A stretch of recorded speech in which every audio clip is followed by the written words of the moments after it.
Hello guys, स्वागत है आपका सिटीजन जी चैनल पर। और आज आप देखने वाले हो 2004 में आई underrated British horror thriller movie creep का ब्रेकडाउन, जिसके राइटर डायरेक्टर हैं क्रिस्टोफर स्मिथ, जो कि ट्रायंगल और सेवरेंस जैसी मूवीज बना चुके हैं। पर सबसे पहली मूवी यही थी। इससे जुड़े जो भी अनसुने फैक्ट्स हैं वो मैं आपको बताऊंगा एंड में। तो चलिए अब ज्यादा देर ना करते हुए जल्दी से स्टोरी स्टार्ट करते हैं।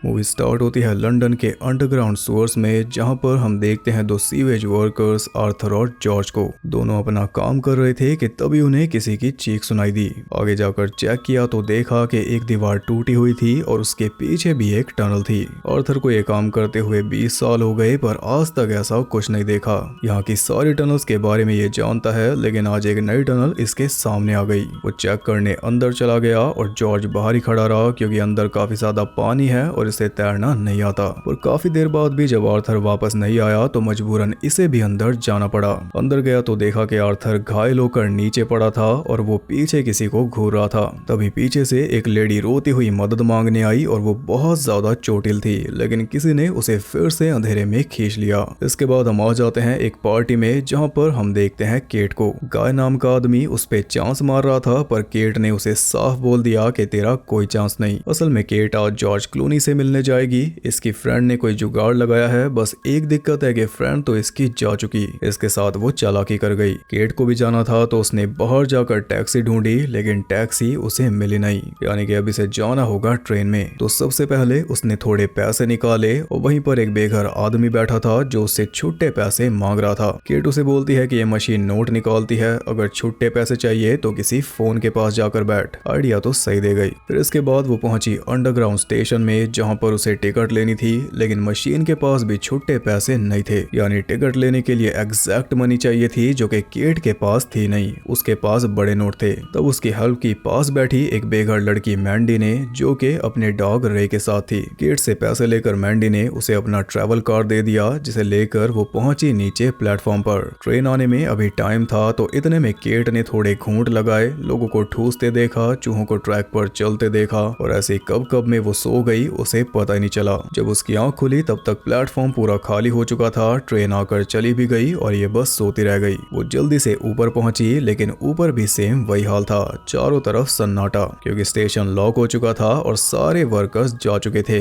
यानी अब ये अंदर ही फंस चुकी है। अब ये स्टेशन कल सुबह खुलेगा। इतने बड़े स्टेशन में ये अकेली पूरी रात कैसे काटेगी, वो सोचकर केट भी थोड़ा घबरा रही थी कि तभी नीचे एक खाली ट्रेन आ गई। तो केट भी जल्दी से भागकर ट्रेन में चढ़ गई, लेकिन उसके साथ कोई और भी ट्रेन में चढ़ा, जिसे सिर्फ हम देख पाए। ट्रेन ने चलना शुरू किया, लेकिन थोड़ा सा आगे जाते ट्रेन दोबारा रुक गई। तो परेशान होकर केट ड्राइवर के कैबिन तक गई, लेकिन ड्राइवर कोई जवाब नहीं दे रहा था, क्योंकि उसे तो किसी ने मार डाला। केट पहले से परेशान थी कि तभी ट्रेन की लाइट्स भी ऑफ हो गई। सामने कोई टॉर्च लेकर खड़ा था, तो केट जल्दी से उसके पास पहुंची, पर वो भी कोई जवाब नहीं दे रहा था। ये अजीब बर्ताव देखकर केट पीछे हटने लगी, तो वो आदमी जल्दी से भागकर इसके पास आया और तब पता चला कि वो था गाय। इसी ने लाइट्स ऑफ की थी, अब फिर से ऑन कर दी। उसे देखकर केट को थोड़ा बेहतर फील हुआ, लेकिन वो तो कोकेन मारकर सेट था और उसकी नीयत भी खराब थी। वो केट के सामने गलत हरकतें करने लगा, तो केट चुपचाप उससे दूर जाने लगी, लेकिन उसने जाने नहीं दिया।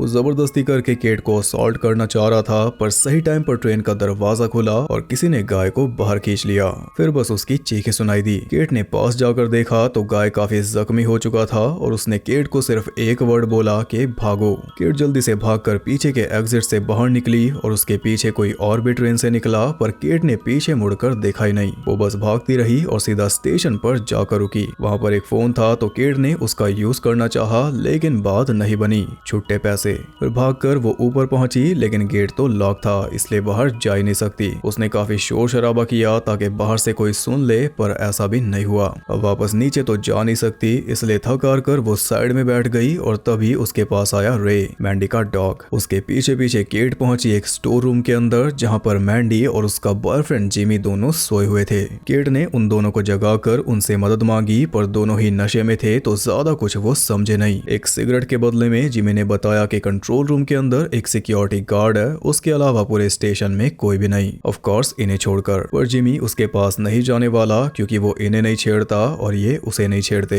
वरना नया ठिकाना ढूंढना पड़ जाएगा। वो केट को बोलता है कि अगर सोना है तो यहीं पर सो जाओ, पर केट कैसे सो जाए। केट ने उसे बोला कि मुझे गार्ड के पास लेकर चलो, बदले में पैसे दूंगी, और पैसे देखकर जिमी एक सेकंड में राजी हो गया। केट के साथ वो नीचे पहुंचा, लेकिन उनके जाते ही किलर ने मैंडी पर अटैक कर दिया और हम देख पाए कि किलर के साथ ढेर सारे चूहे भी चलते हैं। इधर ये दोनों प्लेटफॉर्म पर पहुंचे तो ट्रैक पर इन्हें दिखाई दिया गाय जो अब तक जिंदा था। केट उसकी मदद करना चाह रही थी पर जिमी ने साफ बोल दिया कि मैं ऐसे घटिया इंसान की कोई मदद नहीं करने वाला। हाँ, पैसे मिल जाए तो अलग बात है। तो पैसे लेकर वो गाय को प्लेटफॉर्म पर लाया और गाय की पीठ पर काफी गहरा घाव था। उसे साइड में बैठाया ही था कि तभी वहां पर आ गया रे, जिसके ऊपर काफी खून लगा हुआ था। ये देखकर जिमी को चिंता हुई। वो जल्दी से मैंडी को देखने पहुंचा, लेकिन मैंडी गायब थी। खून के ट्रैक्स बता रहे हैं कि किलर उसे घसीट कर ले गया और उसने गेट का लॉक भी तोड़ दिया। गुस्से में जिमी दूसरी साइड के प्लेटफॉर्म पर पहुंचा, लेकिन वहां भी कुछ नहीं था। किलर कहां गया कोई पता नहीं। इतने में केट को एक इंटरकॉम डिवाइस दिखा जिसके जरिए उसकी बात गार्ड से हो गई, पर गार्ड को पहले सबूत चाहिए था।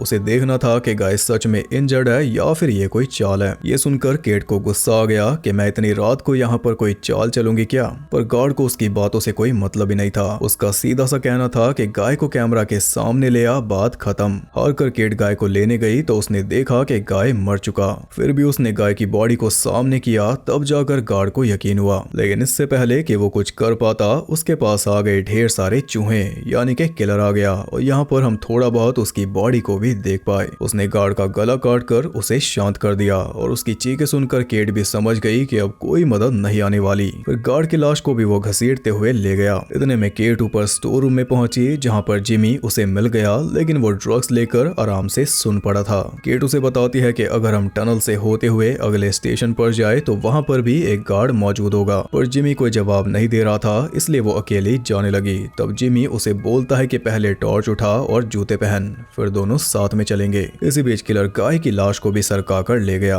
ये दोनों रेडी होकर नीचे पहुंचे तो जिमी ने केट को बताया कि इन ट्रैक्स के अंदर करंट है तो ट्रैक्स को टच मत करना। दोनों टनल के अंदर गए ही थे कि तभी पीछे से वही ट्रेन आ गई। जान बचाने के लिए दोनों एक साइड टनल में घुस गए जहां से शायद बाहर निकलने का कोई रास्ता भी मिल जाए, लेकिन जिमी को बाहर नहीं जाना। ट्रेन रुक गई थी तो मैंडी की मौत का बदला लेने वो ट्रेन में चला गया और केट रे को लेकर उस टनल में आगे बढ़ गई जो कि सीवर सिस्टम वाली टनल थी। इधर ट्रेन में जिमी को एक आदमी की लाश मिली कि तभी अचानक केट भी ट्रेन के अंदर आ गई और उसके आते ही किलर ने जिमी को दबोच लिया। ट्रेन में जिमी का कोई बस नहीं चला, किलर ने उसकी भी जान ले ली। ये देखकर केट वापस टनल में भागी, लेकिन वहां पर फिसलन काफी थी जिस वजह से वो गंदे पानी के अंदर जा गिरी और गिरते ही उसका एक नाखून क्रैक हो गया। तो केट ने खुद ही वो नाखून उखाड़ दिया। सामने एक सीढ़ी थी तो केट उसकी तरफ जाने लगी, तभी अचानक पानी के अंदर उसे मिली आर्थर की लाश। उसे देखकर वो और जल्दी ऊपर चढ़ी और पहुंच गई एक वेयर हाउस में जहां पर दुनिया भर के बॉक्सेस रखे हुए थे। वहीं पर किलर ने उसे पकड़ लिया और अब जाकर हम इसे ठीक से देख पाए। बॉडी पूरी तरह डिसफिगर्ड है, स्किन एकदम सड़ी हुई है और आवाज भी किसी जानवर की तरह निकालता है, तभी तो इसे कहते हैं क्रीप। ये अंडरग्राउंड में रहता है और ऐसे ही लोगों का शिकार करके उन्हें खा जाता है, साथ में चूहों को भी खिलाता है, तभी वो इसके साथ साथ चलते हैं। गाय की बॉडी में से मांस उखाड़ कर उसने चूहों को डाल दिया। नीचे इसकी एक अलग दुनिया है, बल्कि पूरा किंगडम है। अंडरग्राउंड जो भी पुराने अबैंडन वेयर हाउस या फैसिलिटीज हैं जिन्हें सरकार भूल चुकी है, वो सब अब इसी का है, यही उन्हें यूज करता है। बहुत बड़ा एरिया इसके पास है जिसका ये पूरा फायदा उठाता है। जैसे कि पानी वाले केजेस भी हैं जिनमें ये शिकार को बंद करके रखता है जब तक वो मर नहीं जाते।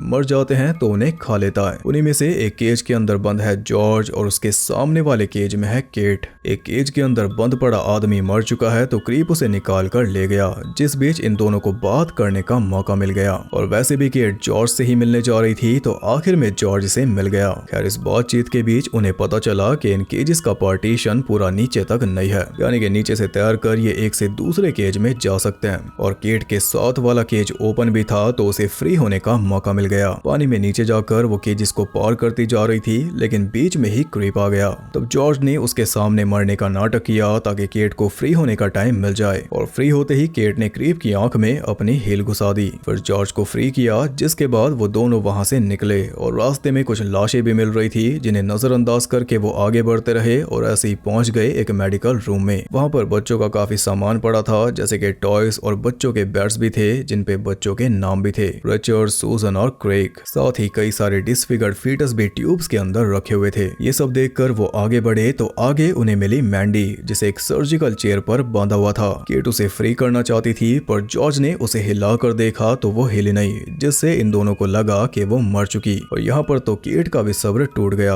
वो दोनों आगे बढ़ गए और उनके आगे जाते ही मैंडी होश में आ गई। मैंडी ने उन्हें पुकारना चाहा, लेकिन उसकी आवाज ही नहीं निकली। आगे इन दोनों को एक दरवाजा मिला जिसके पीछे दीवार थी, लेकिन दीवार के पीछे भी एक टनल थी। तो जॉर्ज ने दीवार को तोड़ा, जिस बीच क्रीप ऊपर वेंट में आराम से बैठा हुआ इन्हें देख रहा था। दीवार तोड़कर वो आगे बढ़ गए तो क्रीप भी नीचे आ गया, लेकिन उनके पीछे जाने के बजाय वो गया मैंडी के पास। उसने मैंडी को दिलासा दिया, फिर बिना पानी के अपने हाथ धोए, फिर सर्जिकल गाउन पहना, जिसके बाद गंदे सड़े हुए ग्लव्स अपने हाथों में फंसाए और फिर मैंडी की सर्जरी करके उसे जान से मार डाला। चीरफाड़ से पहले जो कुछ इसने किया वो किसी सर्जन के जेस्चर्स थे, ये ध्यान रखना। मैंडी को मारने के बाद वो उन बच्चों को देख रहा था तो उसके दिमाग में बच्चों के रोने की आवाजें गूंज रही थी और वहीं पास में रखी थी एक डॉक्टर की फोटो। इधर मैंडी की चीखें सुनकर केट को और ज्यादा बुरा लगा कि ये उसे डेड समझकर मरने के लिए छोड़ आई, चाहती तो बचा सकती थी। फिर आगे बढ़ते हुए ये पहुंचे एक पुराने ट्रेन के डब्बे तक जिसमें वो क्रीप रहता है। वहां पर रे को एक पिंजरे में बंद कर रखा था और वहां पर भी उसी सेम डॉक्टर की फोटो थी, पर डॉक्टर के साथ एक बच्चा भी था जो कि वही क्रीप है।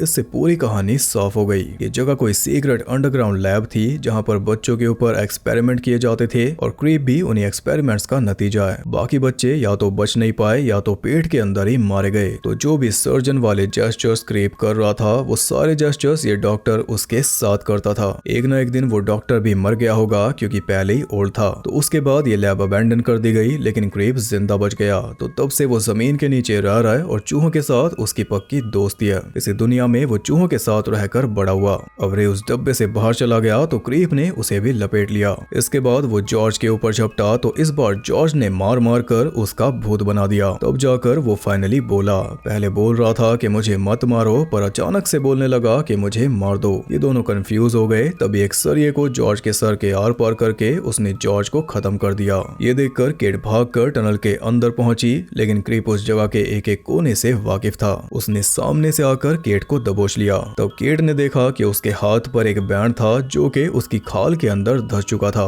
यानी कि बचपन में लगाया होगा। उस पे क्रीप का नाम लिखा था क्रेग, जिसका हमने बैंड भी देखा था। अब केट के सामने चेन से बंधा एक हुक पड़ा था, तो मौका देखकर वो हुक उसने क्रीप के गले में घुसा दिया। फिर केट ने सोचा कि इस चेन को सामने ट्रैक पे फेंक दूं तो एक करंट लगने से मर जाएगा। चेन उसने उखाड़ कर फेंकी, लेकिन ट्रैक पर वो गिरी नहीं, सामने रेलिंग पर जाकर अटक गई। अब क्रीप केट को खत्म करने वाला था कि तभी सामने से आ गई ट्रेन और ट्रेन के सामने आ गई चेन। तो ट्रेन के साथ चेन खिंच गई और चेन के साथ खिंच गया क्रीप का गला। फिर वो खुद ही तड़प तड़प कर मर गया। यहाँ से फ्री होकर केट ने ट्रैक्स के साथ चलना शुरू किया और ऐसे ही वो पहुंच गई एक प्लेटफॉर्म तक। वहां पर जाकर वो आराम से बैठ गई और रे आकर बैठ गया उसकी गोद में। तभी लोग भी आने लगे, यानी कि सुबह हो गई। केट को देखकर एक आदमी ने उसकी हेल्प की। कैसे? छुट्टे पैसे देकर। अब जाकर केट को पता चला कि छुट्टे पैसे लेने के लिए फोन के पास जाकर बैठना जरूरी नहीं होता। ये देखकर वो मुस्कुराई, फिर एक ही पल में रोने लगी। फिर अचानक से हमारी तरफ देखा और इसी के साथ ये मूवी हो गई खत्म।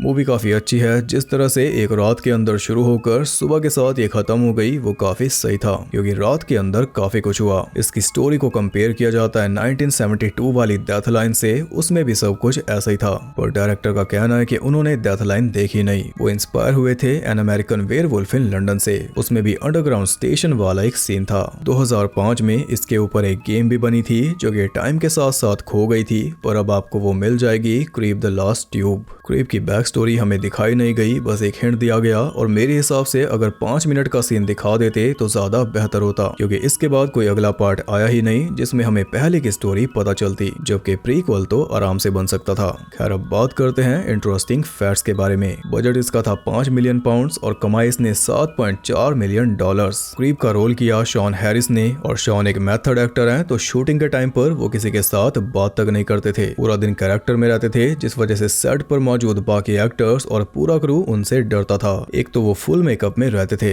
शॉन हैरिस को क्रीप बनाने में, यानी कि उनके मेकअप में 7 घंटे का टाइम लगता था और फिर 3 घंटे लगते थे मेकअप उतारने में। तो शायद वही फ्रस्ट्रेशन शॉन ने फिल्म में डाल दी। जब क्रीप मैंडी की सर्जरी करता है, उस सीन से पहले तक मैंडी यानी कि कैली स्कॉट ने शॉन को क्रीप वाले मेकअप में नहीं देखा था। तो उस सीन में मैंडी का जो भी रिएक्शन है, डर वाला, कंफ्यूजन वाला, जितनी भी चीख चिल्लाहट है, वो सारी जेन्युइन है। केट के रोल के लिए फ्रैंका पोटेंटे डायरेक्टर क्रिस्टोफर स्मिथ की पहली और आखिरी चॉइस थी। इसका जो जर्मन वर्जन आया था उसमें फ्रैंका ने खुद अपनी आवाज डब की थी क्योंकि वो जर्मन है। शूटिंग के टाइम पर फ्रैंका को हॉस्पिटल में भी एडमिट करना पड़ा था पथरी की वजह से। फ्रैंका के लिए 6 येलो ड्रेस मंगवाई गई थी जिनमें गंदगी का लेवल अलग अलग था, क्योंकि जैसे जैसे मूवी आगे बढ़ती है वैसे वैसे उनके ड्रेस गंदी होती जाती है। जब केट ट्रेन के अंदर भाग रही थी तो उस सीन को शूट करते वक्त जो कैमरामैन उसके पीछे भाग रहा था वो बेचारा भागते भागते सीधा एक पोल से टकरा गया था। जो स्टेशन मूवी के अंदर दिखाया गया वो असल में एक डिसयूज प्लेटफॉर्म था जो कि 1999 में बंद कर दिया था।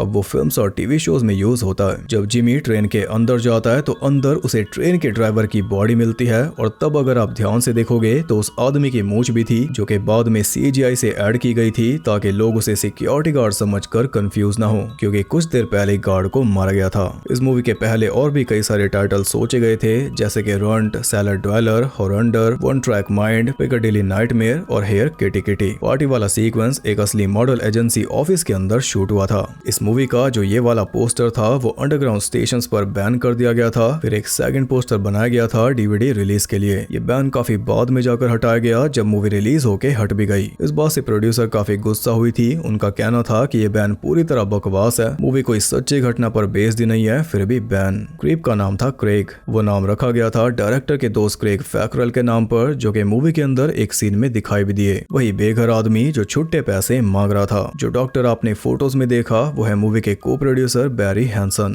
तो ये थे कुछ अनसुने फैक्ट्स। आई होप आपको पसंद आए। वीडियो पसंद आई तो लाइक कर देना और ऐसी और इंटरेस्टिंग वीडियोस देखने के लिए चैनल को सब्सक्राइब करके बेल नोटिफिकेशन को ऑल पर सेट कर लो ताकि नोटिफिकेशन के साथ आप खींचे चले आओ। और ज्यादा कनेक्टेड रहने के लिए आप मुझे इंस्टाग्राम पर फॉलो कर सकते हो। वहां आपको बहुत कुछ जानने के लिए मिल जाएगा और साथ ही बाकी जगहों पर भी जिनके लिंक्स आपको मिल जाएंगे नीचे। बाकी मैं आपसे मिलूंगा अगली वीडियो में, तब तक के लिए सबको बाय।